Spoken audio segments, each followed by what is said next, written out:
Доброе утро, Стоп Гейм! Сегодня, конечно, не понедельник, пятница тоже ничего. В эфире Инфакт. Что вы видите? Новую игру про Спанч Боба? Подводную братву? Нет, это суровый соулс-лайк про рака-отшельника Another Crab's Treasure. Игра получила почти 80 баллов на метакритике, и 85% рецензентов рекомендуют ее к прохождению. Проект хвалит за добрый юмор, необычные локации, яркий стиль и забавных персонажей. И при этом все основные принципы соулс-лайков на месте. А за счет баланса сложности и настроек доступности авторам удалось добиться максимально низкого порога вхождения, но проблем по технической части избежать не удалось. Поэтому берегитесь багов, в пресс-версиях их, по словам критиков, было предостаточно. Another Crab's Treasure выходит уже сегодня на ПК, PlayStation 5, Xbox Series и Nintendo Switch, а также в каталоге Game Pass. В 2023 с продаж сняли издание Edge of Darkness для Escape from Tarkov. Тогда разработчики пообещали фанатам выпустить кое-что покруче. И вот Battlestate Games анонсировала The Unheard Edition, куда включили набор бонусов вроде доступа к коопному PvE, расширенных карманцев и схронов, дополнительного оборудования, бесплатной проходки ко всем последующим DLC и так далее. Но фанаты не оценили. Алды заявляют, что это не уважение к старым игрокам, которые приобрели Edge of Darkness. Это ж чистой воды pay to win, ведь все предлагаемые плюшки дают нехилую такую фору перед всеми остальными. При этом и ценник на Unheard Edition 11 тысяч рублей. Вот и думайте.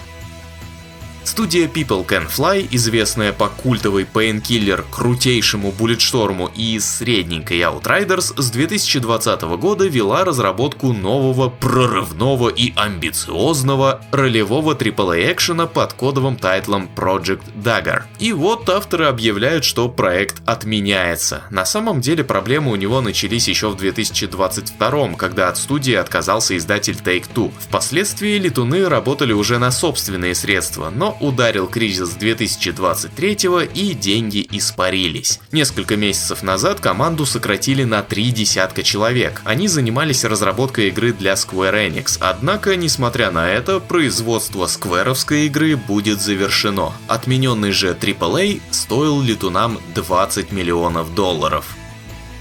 Blizzard не проведет в этом году собственную ежегодную выставку BlizzCon. Не потому что новостей у компании нет, а потому что решили их презентовать на других мероприятиях. В ближайшие месяцы разработчики раскроют подробности дополнений The War Within для World of Warcraft и Whistle of Hatred для Diablo 4. Некоторые анонсы приберегут для Gamescom и других индустриальных событий. Часть матчей турнира Overwatch Championship Series проведут в рамках DreamHack Dallas и DreamHack Stockholm. А в честь юбилея Варкрафта, которому в этом году стукнет уже 30-ник, Близы устроят целый ряд мероприятий по всему миру. Что до BlizzCon, в будущем выставку обещают вернуть.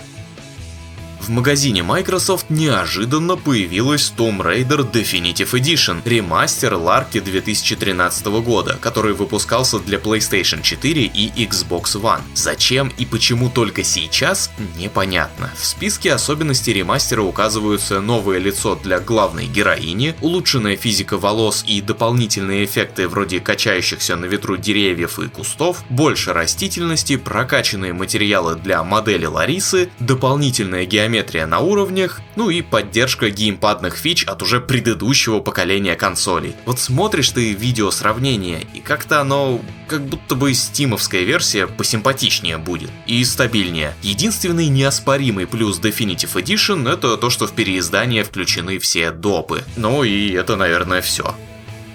Прошлогоднее обновление бессмертного Скайрима очень сильно насолило любителям навалить на игру модов. Попа-боль лечилась откатами до предыдущей версии или удалением модификаций с надеждой, что их когда-нибудь адаптируют под новую версию 5-й TES. Но Bethesda неумолима. То же самое она решила провернуть и с 4-м Fallout'ем. Апдейт добавил в игру некоторое количество бесплатного контента, всевозможных улучшений и одновременно поломал скрипт экстеншена. Defender, без которого моды просто не работают. Его создатель уже сообщил, что трудится над новой совместимой версией, но сроков никаких не назвал. А тем временем из-за злополучного обновления пришлось перенести выход масштабной модификации Fallout London. Что именно было добавлено в игру злополучным патчем и стоило ли оно устроенного беседкой мод-апокалипсиса, читайте в новости по ссылке. Embracer развалилась, об этом уже известно, но вот почему так случилось, решил рассказать ее глава Ларс Вингефорс. Он признает, что часть вины за произошедшее, конечно, лежит на нем самом, как на руководителе, но были и иные факторы. Например, 2023, вдаривший по игровой индустрии в целом и по Embracer в частности. Хотя уже в конце 2022 инвесторы потеряли желание вкладывать новый капитал в геймдев, а помимо этого и сами игры, выпускаемые компании, в последние годы не то чтобы назовешь успешными, и в этом не последнюю роль сыграло их качество. После раздела Embracer на ней остается висеть долг в 963 миллиона долларов. И угадайте, на какую из трех новообразованных компаний его сбагрили? На Asmodee, ту самую, которая занимается настолочками. Но на самом деле это было самое верное из доступных решений, ведь в отличие от остальных у Asmodee куда более стабильный бизнес. Окончательный раздел Embracer завершится в 2025, а Вингефорс, так и хочется назвать его Вильгефорцем, до тех пор останется формальным руководителем, а после сосредоточится на новой холдинговой фирме, которая позволит ему оставаться главным акционером всех трех новообразованных компаний. Что может быть лучше геймплея ремейка Готики? Показ коллекционного издания. Вот так, продолжая сохранять кадры игрового процесса в строгом секрете, издатель THQ Nordic предлагает заранее потратить $200 или евро на коллекционочку. В нее войдет копия игры, настенная маска спящего 34 на 24 см, кожаный браслет, кожаный блокнот и кожаный саундтрек. А могли бы и плюшевого Мракориса положить. Жадины. А еще дату выхода так и не назвали. Ну и продавайте свои кожаные коллекционки.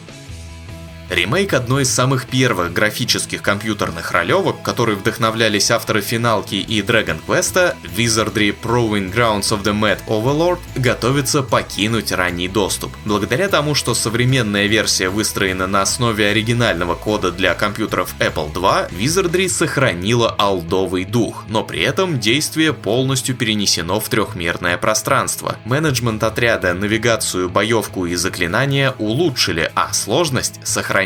Полноценный запуск на ПК, PlayStation, Xbox и Nintendo Switch состоится 23 мая. А в Epic Games Store до вечера следующего четверга бесплатно раздают шутер Industria, а вместе с ним какую-то странную игру под названием Lisa Definitive Edition. Хватаем и летим на сайт stopgame.ru, чтобы заценить лучшие блоги недели. GotNX получает косарь за содержательный рассказ о том, как создавался и что из себя представлял мультиплеер BioShock 2. А Чизи Фиолетовая Борода вспомнил, как пиратские копии игр на Денди делали прохождение игр невозможным, за что он получает вторую награду. Сердечно вас поздравляю и вместе со всеми остальными отпускаю чилить на выходные. Напомню про наши стримы. Сегодня вот Ян будет щупать Stellar Blade, а там есть кого, в смысле что пощупать. А в воскресенье не пропустите долгожданных читалогов и свеженький свояк. Услышимся!